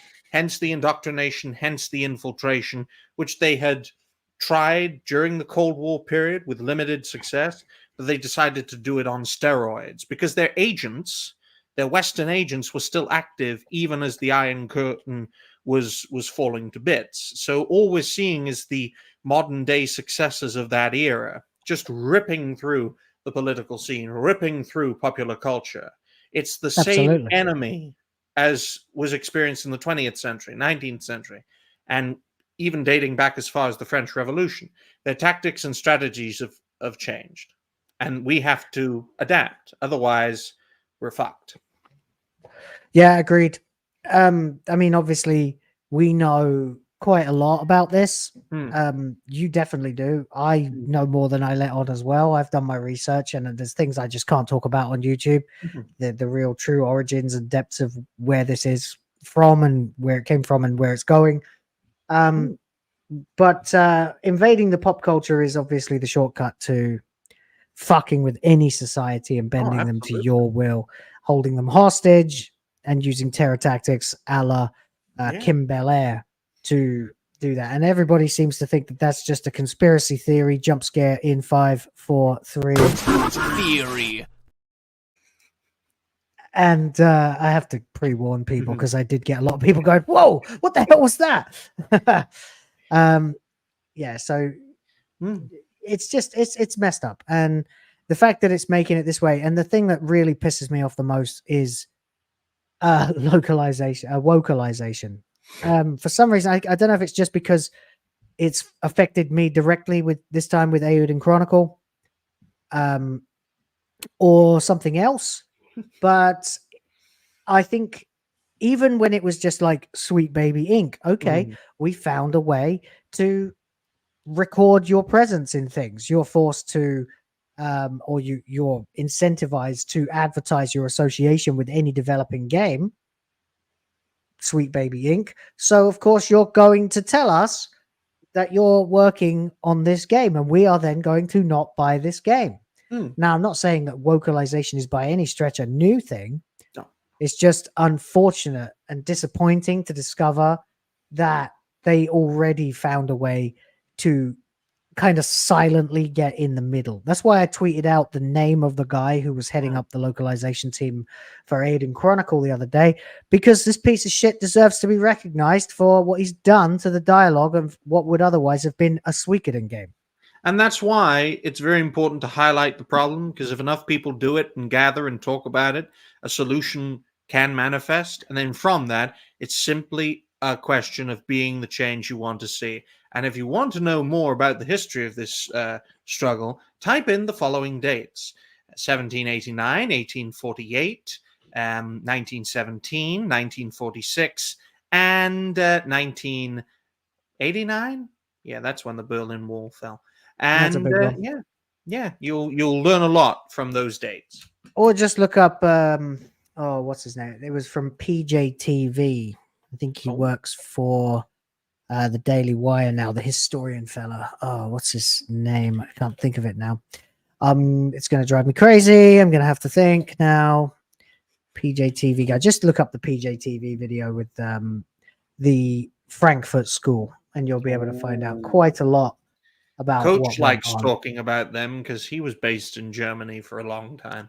Yeah, well, they migrated to New York after World War II. Yeah. So maybe you can work out the rest from that. Now, I was going to talk briefly about Chris Hemsworth, because it's not worth making a video about. We don't have to talk on this for too long. That's fine. I do want to get to my little game before we have War of the Women. Still only one recommended female for us, and I'm going to have to dig up some pictures pretty soon. But apparently Chris Hemsworth has finally just straight up admitted what we all said a year and a half or so ago. Excuse me, hold on. about Thor Love and Thunder, or Thud and Blunder, as I was calling it at the time. Thor 4, that's what I call it. Yeah, Thor 4. Yeah, 4 whore, Thor 4 whore. Yeah, stupid.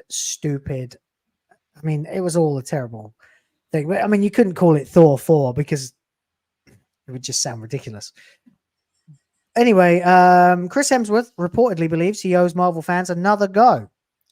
as Thor after the disastrous Thor Love and Thunder, which he admitted didn't stick the landing, and saw him becoming a parody of himself.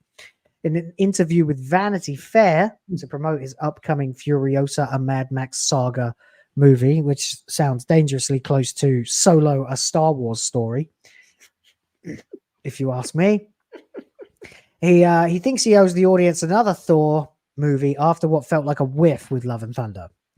He says he wants to let himself take his craft more seriously, but he doesn't want to be an overly self-important, pretentious wanker. I mean, I remember when the first two Thor movies came out, Ryan, and I remember thinking the first one was a perfectly serviceable backstory for what we already knew was going to become the Avengers. We'd already seen the hammer in Iron Man 2 at the end, post-credits scene. And yeah, Aussies say it too, mate. Yes, they do. Not just me calling people wankers. But the first movie was all right. The second movie was just bland, boring. Even though it had a new Infinity Stone in it, you didn't really quite know what they were yet, unless you were watching from reading the comics. And I was never much of a Marvel guy during the Infinity Saga. I only picked up a few. I didn't have any comic shops near me. So it took me years to even begin to get into comics. But I did the research, of course, whenever I had to. I'm one of those people.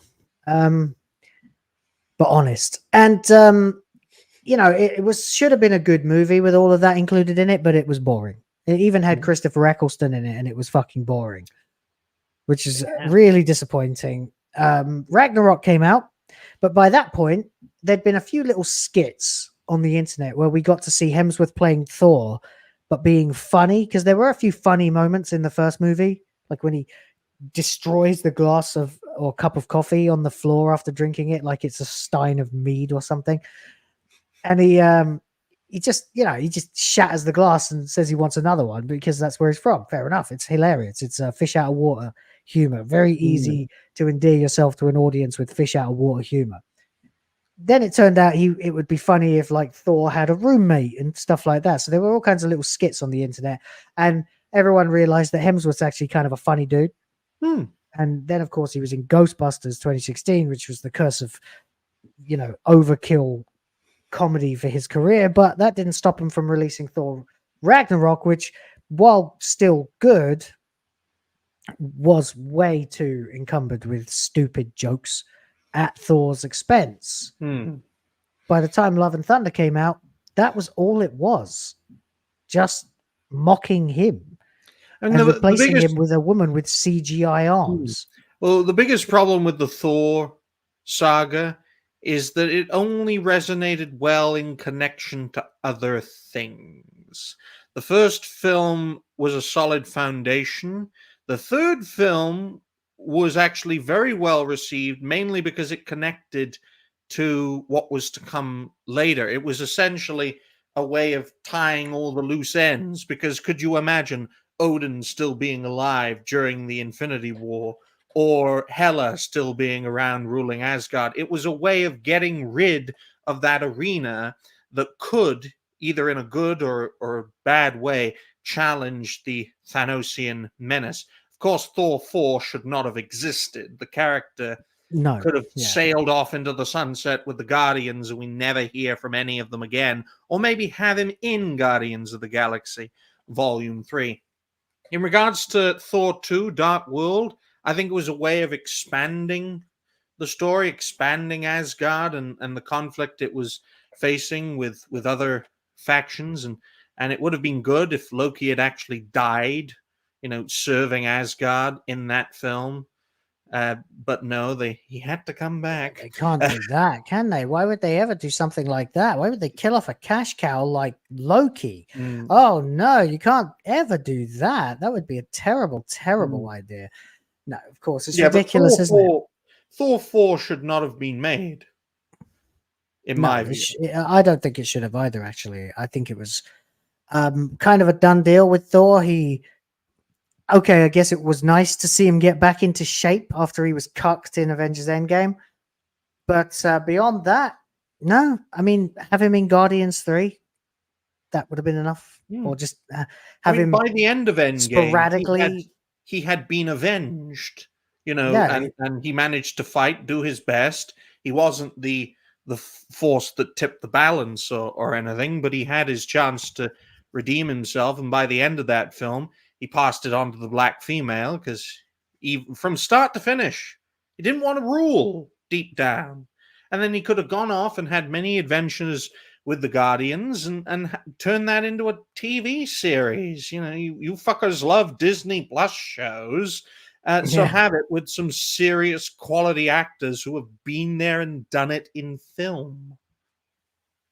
Yeah, agreed.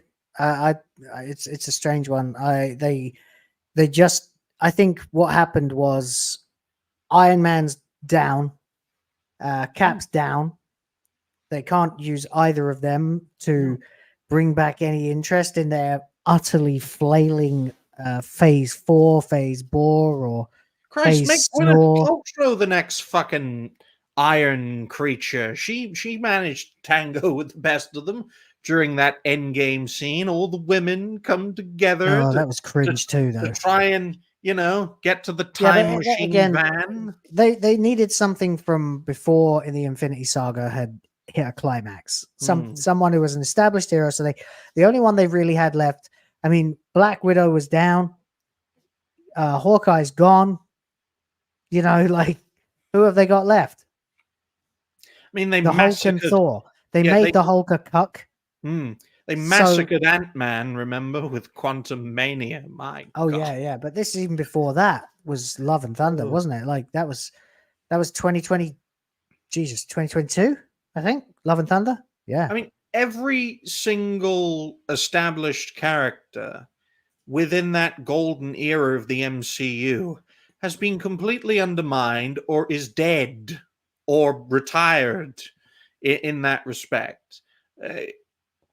So from that, you can't really have a legacy character lead the way because they've been damaged. Now, that's why Deadpool and Wolverine, I think, will do incredibly well because those characters have not been damaged because Fox, for all of its faults when it was its own thing, did not seriously undermine and damage their characters. Of course, they changed them, with the black suits and all that, but they wouldn't destroy characters because they wanted to make money, which is why I think the Deadpool and Wolverine film will do very well, considering it's the only film project for Disney Marvel this year, because it won't have as much of a stain of Disney Marvel because it was a Fox property beforehand. Likewise with Spider-Man No Way Home, which was mostly a Sony project that Disney Marvel took credit for. Yeah, fair enough. I mean, they did do that with No Way Home. They kind of thought that it would revitalize the MCU, and it just totally didn't. But I mean, Thor 4, they thought, okay, we're going to bring back one of our core characters. We're gonna have a new movie with him, but we're also going to totally cuck him out, replace him with a woman, and make a joke out of him the entire time. We're going to establish a good villain from the comic books and make him a bitch too. And then ultimately he's like able to give his power to other people. At the end, even the plot of that didn't make any sense. Had this film not been made, Thor could have been the centerpiece of the new Avengers. I mean, Chris Hemsworth can tango with the best of them, and if he doesn't want to do he's earned his stripes. Maybe Thor has a regenerative power and turns into Liam fucking Hemsworth. I don't know, but in regards to that, Thor could have been the centerpiece because Captain Marvel clearly can't be the centerpiece because that character has been turned into cancer, especially with the Marvels film. No, 100%. Interestingly, what he says here, beyond just the fact that he's a joke or that the character became a joke, is the fact that he said you have to separate all these stories. The moment it's like your world is in danger, the entire universe. It's like, yeah, so it was the last 24 films. It has to become a bit more personal and grounded. Yeah, because they've forgotten how to do that. They used to make self-contained movies that they could then connect to each other just loosely, but now every single movie has to have major repercussions for the next movie and the next movie and the next movie, so much so that you can't it's like if you did that with comic books, no one would have a clue what the hell's going on, because the stories were told across multiple franchises and all kinds of stuff like that. So you couldn't do that. But with movies, there's only like 3 out a year or something. Or it used to be anyway, 3, 4, 5 sometimes out a year. But they all had to be super duper connected to each other. And ultimately, it's meant that if you're not crowbarring all of that crap into your next superhero's origin story, then the stans who think they're part of something that's still great will go, well, why wasn't Iron Man mentioned, or Captain America, or Black Widow, or Hawkeye, or whatever her name is from Wakanda? You know, why didn't you mention any of them? Why didn't they cameo in it? I mean, Because T'Challa that would shit. have been. I mean, T'Challa would have been a great front man for the new Avengers, especially with the power of Wakanda behind him. However, his untimely demise really done in that character. Of course, they tried with Black Panther 2, Wakanda Forever, but his successor was nowhere near as charismatic of a role and a character. Great side character, but not a great main character. No, and of course, no. the main antagonist, although it had the potential to be a great character, was limited to such an extent that Nemore's junk was digitally shrunk by Disney Marvel. Really? Yes, deliberately, because it was too Namor, right? Yeah, it was too masculine, so they shrunk it digitally. Really? Yes. That's But very it's all interesting. damaged goods. It's all damaged goods at the MCU. The Eternals was proof that they can't create new characters that resonate well in movies, while things like Echo and She-Hulk are also proof that they can't create new characters through a TV series. So what the fuck can they do? They can't create anything new, but they've spoiled everything great. They're fucked. That's why the What If stuff is probably some of the best Disney Marvel content I've seen, because you can literally do whatever the fuck you want. You complete creative control, but since it's in a multiverse, there's no stakes, so no one gives a fuck. Yeah, that's it. I mean, the problem of bringing a multiverse out and making everything out of that is exactly that. There are no stakes. No one is ever truly gone, to paraphrase Luke Skywalker. So Jake The Skywalker. stuff from What If, those 2 seasons, some of the best content I've seen out of the MCU post Endgame, especially that episode when the zombie virus goes literally viral, or when Ultron, wins and defeats the Avengers and tries to destroy absolutely everything across every single corner of creation.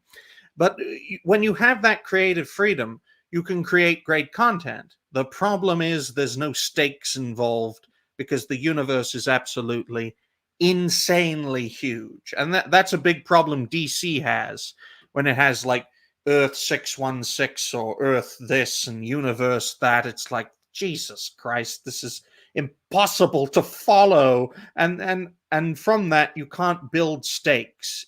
If you confuse them, you lose them. That's a wrestling reference right there. And the multiverse saga, whether it's Marvel or DC, if you confuse the audience, you've lost them.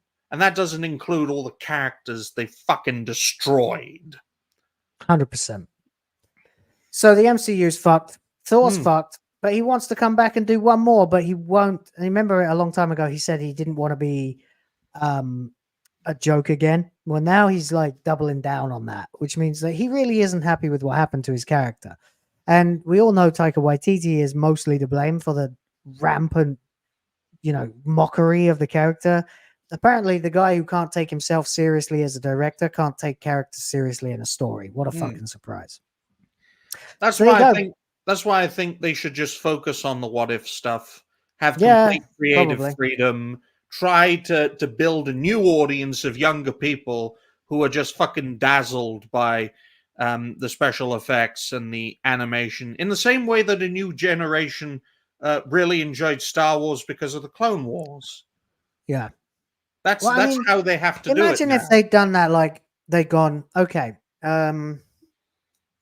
it's 20 years later. There's Mhm. not been, I mean, in the universe, it's 20 years later, but it's actually 8 to 10 years since Endgame came out. Mhm. We've had nothing since. Maybe they've somehow made Spider-Man No Way Home without tying it in to maybe Doctor Strange shows up in that, and then they leave it. There's nothing before it, nothing after it. Just a thing, just a random throwaway. I guess you have to have Far From Home then as the epilogue. Fine, but that's it. Years pass. They have a new character. It's well written. It's well considered. The movie's great. It's basically they're calling it the next Iron Man. Doesn't matter what character they choose because apparently they can do it with anything if you do it well enough. Isn't that Did it with cool? Iron Man. Iron Man was like a D-lister Hmm. in the Avengers before Robert Downey Jr.'s Iron Man I with mean that John that Favreau's Iron Man. girl, Iron Man's daughter, Tony Stark's daughter. Yeah, but that would be 8 to 10 too on the years, nose. She grows up. She takes up the mantle. There's trouble starting. Doesn't have to be anything major like fucking space aliens. Could just be a terror group that are trying to, criminalize superheroes because of all the damage they've caused to the planet. And you have small stakes and then build it up over time. Yeah, so basically, very similar to what I was going to suggest. You've got a non-connected hero origin story starting from scratch. Got a few years off. Maybe people are thinking, oh, we haven't had a superhero movie for a few years. That would be kind of cool to see again. Then they bring it back, just one random offshoot. No woke crap, obviously. This is a fantasy universe that I'm creating where there is no DEI, no BlackRock, no Vanguard, no WEF, no anybody. And everyone could just write good movies. But, you get a standalone superhero. They have a successful movie. Post-credit scene, you see the most scant reference to all that came before. Maybe they discover a file in a cabinet somewhere that details the events of the previous saga of superhero movies. Maybe they didn't know. Maybe they're on another planet. Maybe it could be anything. Some reason that a lot of stuff was obscured and forgotten, and then they start to discover what actually happened, and then there's the seed of a new threat. Or not even that, because remember, we didn't get a look at Thanos until the first team-up movie in 2012. The thing had been going for 4 years by that point. You build it slow. You take your time off. You let the damn dust settle. They could have made money. They could have milked Avengers for at least another 5 years without releasing another movie. I mean, who was Iron Man's first enemy in the first film? His Obadiah own fucking Stane. business partner. Yeah, who just stole his tech and fabricated it into something, a bastardization of what it was. Yeah, of course, it's Obadiah Stane. He paralyzes him with his own tech, steals his arc reactor because he won't give him it, fucking powers up his Ironmonger suit, and Iron Man shows up using the rickety old version that he built in the cave to stop him and succeeds, nearly killing himself in the process and blowing up his bloody lab so that the tech can't go to anyone else. It's a nice self-contained movie, and until the post-credit scene, and Nick Fury shows up. I mean, who was Captain America's first main opponent? Red Skull. A National Socialist version of him. Yeah, more or less. Yeah, A genetically engineered freak. Well, he's more of a communist than Hitler is, I guess. But well, no, he's not actually. He's much more of a fascist, actually. I mean, he's much more of a fascist. Captain America: Winter Soldier. Who was the big bad in that? A brainwashed American patriot who got turned into a communist. Technically, it's Hydra, but yeah, I mean, Bucky's the weapon that they use rather than the bad guy himself. It's the remnants of Hydra, of course, which is multi-headed and cannot be easily killed, and that's why it's a good film. Who infiltrated Shield. A bit too on the nose for today's world, ladies and gentlemen. Pretty sure that's why they changed the name of Captain America 4. But anyway, I could wank on about the MCU and the mistakes they made and how we could possibly fix it all night long. I really could, but we're getting a little close to the end now, and I wanted to do a quick thing called Woke or Joke. Sure. Okay. So what I'm going to do is I've got 4 headlines. I'm going to do them. We'll do them 2 at a time because it's the first time. Okay. And the challenge to you and everyone in the chat is to tell me which one is a real headline and which one is from a parody website. Really testing the term reality based Well, now. I've made it a bit easy for today, just as a practice round. But I want to try and see if people dig this. You know, I'm always trying to improve the show in my own little ways. And gimmicky rounds like this where people can tell me whether it's woke or joke, I'll tell you. So maybe we'll just do them one at a time and see what people say. Sure. All right. So there's some fairly easy ones here to begin with. Let's see. First, we have man who won primary election while charged with murder, convicted on lesser charge. Man who really won does primary election. on the nation, my God. Man who won. I'm not giving you any more than just the headline. Man who won primary election while charged with murder is convicted on a lesser charge. Woke or joke? Is it real, i.e., woke, or joke? Yeah, I dare say it's real because you can't tell in this day and age. Okay, let's see just a few of what the chat thinks. Hello, some new names that I haven't seen before tonight, by the way. If you'd like to become members, that will be very appreciated. Oh, it's or good you to can see that. Beg your peers.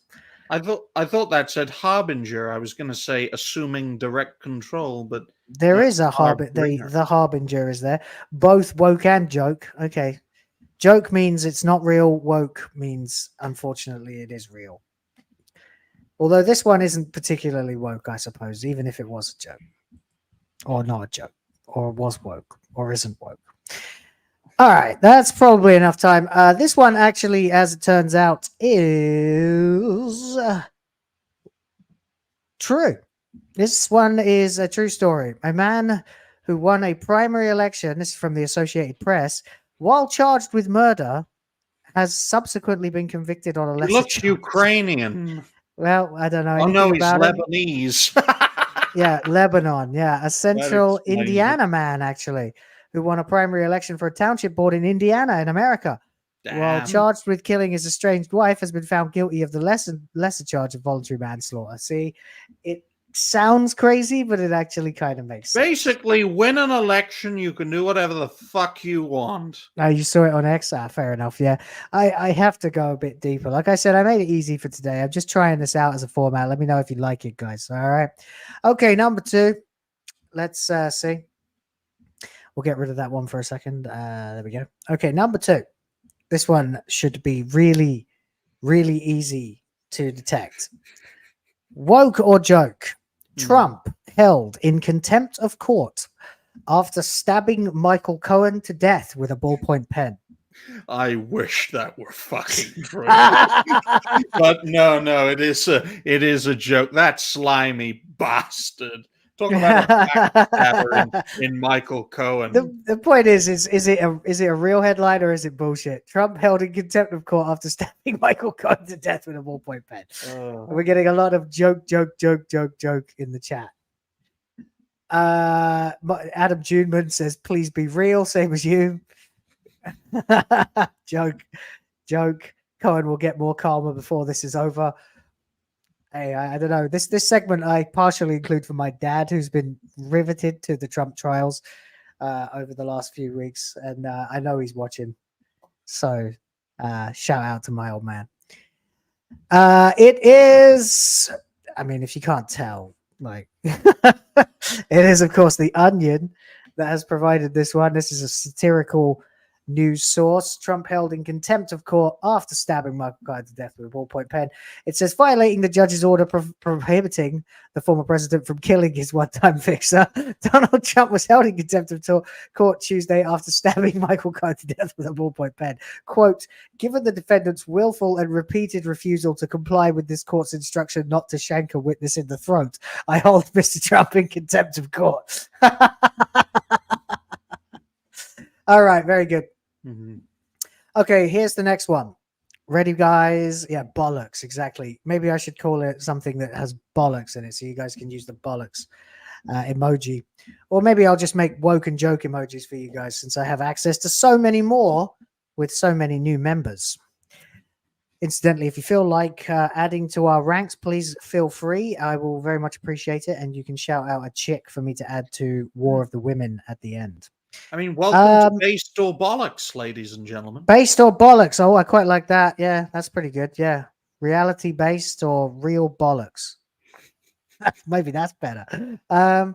Okay, here's your third one. Ready? Mhm. Very short, very simple. Mm. Trump kisses supporters burger. I think that's true. Reality based or real bollocks? I'd say reality based, because that is something I see him doing, because he's a big fast food guy. I remember he had a meeting. McDonald's big fan. Yeah, he had a meeting and it was just fucking McDonald's joke. everywhere. And he had a McDonald's to eat while meeting in, I think it was either Vietnam or Singapore, with Supreme Leader Kim Jong-un of True Korea, also known as North Korea. All right, so we'll go with based on bollocks, because that's better, actually. Well done. So I'm seeing a bit of joke, which would be bollocks, woke, which would be based, which is, of course, why that doesn't work. So we'll change the name. Bollocks, based. I think based is winning. Most people are believing that this is a true story. Okay. It's well, let's give it a couple of seconds more. Trump kisses supporters burger. No Googling, by the way. You're not allowed to do that. Anyone. That's not fair. That's not fun. I will tell you very shortly. Dwayne Pipe says, I only eat cheetah meat because I like fast food. Very good. I would have been surprised, actually, if Ryan hadn't said that. So, okay. So here we go then. It is bollocks. It's not true. You see, everybody thought it might be true. That's why I included this one, because I when I read it, I thought, well, that's I wouldn't be surprised if we see that before the end. You know, like he's got a good history of creating truth out of fiction, hasn't he? I mean, the Simpsons predicted his presidential run. McDonald's endorses Donald Trump for Can you imagine if they president of the did that? United States. They wouldn't dare do that in a million years, but you know what? They'd probably make shitloads if they did. After Dayton, kissing a Ohio, McDonald's burger. according to this, and I like the picture too. The picture's fantastic. It's almost completely believable. And the burger is I don't know, is that a half pounder? It's a double quarter pounder, isn't it, from McDonald's? Yeah. While greeting the crowd at a campaign rally Thursday, former President Donald Trump was seen kissing a supporter's burger, according to sources in attendance. Well, who's this juicy little guy? Asked the GOP presidential candidate, who then reportedly lifted up the fully loaded flame-broiled beef burger with both hands and pressed his lips to its sesame seed bun, emitting an audible mwah. What is he, about 6 ounces? I wish you could vote for me, but you're just an adorable little tasty burger, aren't you? Aren't you precious? I could take a big bite right out of you. Reminds me of my own sandwiches back home. That's such a Trumpian kind of quote as well. It sounds exactly like the kind of crap that Trump would say. Don't get me wrong, I love Trump, but he does say stuff like that. Oh, dear. He'd be like, I wish you could vote for me. But, you know. Okay, very good. Last one. Last one. Teen who beat teaching aide over Nintendo Switch confiscation sues school for failing to meet his needs. Yeah, based.